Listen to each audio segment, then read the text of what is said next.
Sənə məktub yazıram ki bağışla. Burada hava pis geçir, ara vermir yağışlar. Tek yatıp tek durmaqdan bezdirmişəm otağı. Bilirsən pinti olur yalqızların yatağı.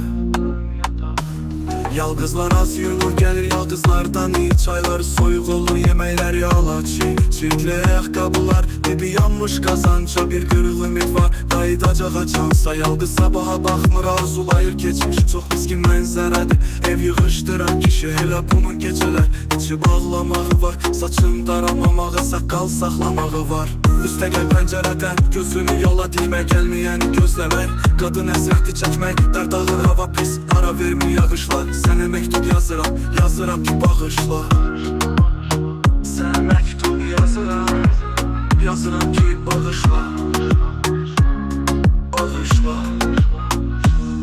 İçimdə tufan kimi çağlayır xatirələr, göz yaşlarım qurumur, ağlayır xatirələr. Mən kədərdən doymuşam, məndən doymayır kədər. Səndən sonra heç kəsi sevmədim sənin qədər. O qədər yaxın ikən, bu qədər uzaq olduq. Yorulduq mu sevgidən, biz yarı yolda qaldıq. Mən əzablar içində, sən özün məndən betər. Səndən sonra heç kəsi sevmədim sənin qədər. Özünlə aparmısan günlərimin rəngini, kədər mənə bənzəyir, qəm kövrəlir sən kimi. İndi başa düşmüşəm, sənsiz hər şeyim ədər. Səndən sonra heç kəsi sevmədim sənin qədər. Sevgi dolu baxışlar şəkildən baxır mənə, dönəcəksən bilirəm sən əvvəl axır mənə. Mən elə bilirdim ki hər şey soyuyub gedər. Səndən sonra heç kəsi sevmədim sənin qədər.